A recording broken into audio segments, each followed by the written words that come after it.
Do do do do do. Yes, looking rather swisho there, Peter. Not the sort of thing you'd wear to the football, is it? The right time and place, it's okay. Well, actually, it's the sort of colours you could wear to the races because they're Patty's racing colours, pink and grey, hot pink and grey. Jockey silks, eh? Yeah, jockey silks. Well, yes, they're the colours that she uses. Peter, what is happening in the wonderful, wide world of show business? Well, some happy news first. Who would you think was Australia's answer to Cher? Who do you reckon would be? Probably Nina was... Yes, Nina. You took the word out of my mouth, actually. I was going to say Nina. Well, I've asked a couple of people and they said Jackie Love. Yes. Oh, also Billy Wilde. Billy Wilde's yes. pretty good. What about Val Leahman? Does she flash into your mind there? Because... Well, Val doesn't flash into my mind all that often, but I love her very much. Why do you ask that? Well, I don't mean because she's wearing black skimpy numbers to awards nights, but because Val is getting hitched to a younger man. Who? A guy called Charles Collins. Not the radio announcer Charles Collins? The radio announcer Charles Collins. This will be a big surprise for both of them. Dear, isn't that wonderful? Yes. Love at last. And they're up there in Ballarat. June the 10th is the big day. Now, Charles was the publicist on the stage show that Val recently did called Better Known as B. Did anyone see Better Known as B? You had to be fast. You had to be very fast. And they met each other actually in the production? Yeah, he was the publicist Must have been for opening night, was it? That's right. 4 nights it lasted. And Val is actually heading off to England because she's going over there as a group, I think it's an all-ladies group called Friends of Prisoner. And these ladies... No, hang on a second. Wait on. So funny. Please don't laugh at that. They have a group over there. It's a very big show in England. As a matter of fact, our show is going to England very soon. We're hoping to form a Friend of Bert Newton. Well, so what are they going there for? They're just to... The Friends of Prisoner are taking Val across, yes. and they're big fans of Val, and they sort of swap photographs of Maggie Kirkpatrick and Val Leahman and Colette Mann. This is their thing. Well, Val, after she gets married, is heading across there to do the whole publicity round right around the country. So congratulations to Val and Charles. I think the age gap... I asked Charles yesterday, old Chuck as he's known in the industry, and I asked him yesterday and he said, I think it's more than 10 years. So I would think it may be closer to 20 actually, but who cares these days? No one cares. You're a bitch, aren't you? Anyway, good luck to Charles and also to Val. I hope it's a very, very happy association and marriage. I know it will be because they're both delightful people. Sure are. I've been taking nice pills and I want to say congratulations to... They're not working yet, Peter. Speaking of nice pills, yes. I've got to make mention of one little thing that I read in the Herald today before I came on air. There was, remember my photograph was taken down from the foyer. In the Melbourne Herald there is a columnist, Lawrence Money, who does a thing under Tatler, and I must admit I do enjoy most of his work.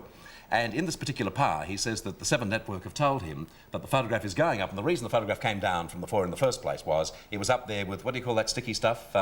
Blue tack. Blue... chewing gum. Blue tack or whatever, and it came apart, which is, quite a story, but it fell down, so they went away and they were going to fix it again.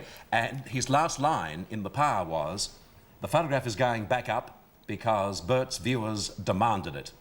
Both of them. Isn't he nasty and tacky? Well, I read about myself in that column too this week. Ernie Sigley apparently suing me. Did you read that? Have you been sued by Ernie before? No, not once. Everybody's been sued by Ernie at some stage. And vice versa too. Right. Well, I read that. I don't know if it's true or not because I started something on radio in Melbourne at 3AK called Hall of Shame, and Ernie didn't see the humour in it. What did you say? Well, we won't go into it again. Have you been sued yet? No, we haven't been sued yet. Well, can I say it? Well, we started up the Hall of Fame, yes. And we started up the Hall of Shame. Ted Dunn just collapsed, so we won't do it now. But we started up the Hall of Shame, and Ernie got a mention and didn't find it funny. Oh well, it may have been a bad day for Ernie. I mean, the whole thing is, Ernie's gone right throughout his career, and you just say the one wrong thing, and the whole world turns against you. Only joking. What happens else? Sammy Davis Jr. Yes. We lost the plot. Sammy Davis Jr. last night got awarded the Humanitarian of the Year here in Sydney. And last night at the Darling Harbour Complex, and a lot of stars were there. Kerry Ann Kennelly was on stage, Don Lane, Normie Erskine, all the Variety stalwarts were there. And of course the work that Variety does is well documented, and this week they've had their international conference in Sydney,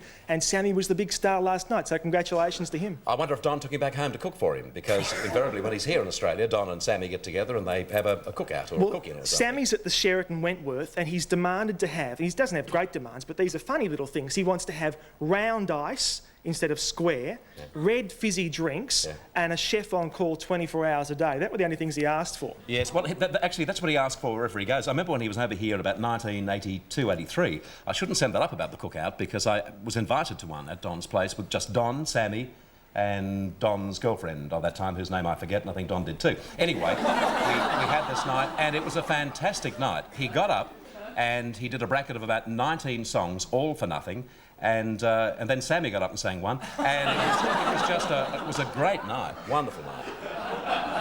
Marlene Dietrich. I've got a book. This book has just come out, and Marlene Dietrich now lives in seclusion, of course. She lives in Paris. She doesn't speak to anyone. A bit like Graham Kennedy, actually. He doesn't speak... hang on a sec. Graham happens to be a friend of mine. I know he's a friend of yours, but Graham's now into fax machines. You don't talk to Graham, you fax him.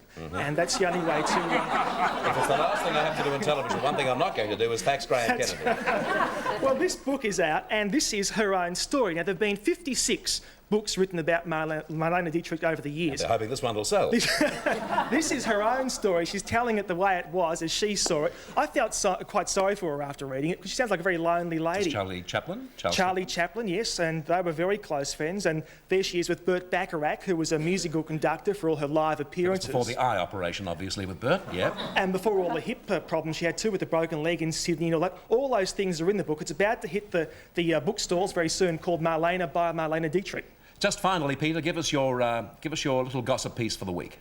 Well, Joe Pearson. Joe's been a bit quiet for a while, though I'm quite pleased because I got so tired of hearing about Joe Pearson's miserable life. Did you read all those stories about what a hard life she's got? She had to fly to Sydney. I mean, I know it must be tough, but she ought to try living on the pension or trying to pay off a mortgage. That's doing it tough, not being a TV star and earning big dough and having to go to Sydney to do it. But Joe's about to... I think the pills are still not working, Peter. Well, Joe's about to come back on the screen. Her show, Body and Soul, which is all about diet and lifestyle and meditation, has finally got the green light to go ahead, and it should be on the 9 network very, very soon. Good on you, Peter. And I want to put on the record, I think that Joe is wonderful. So do I. We'll talk to you, and so does Peter.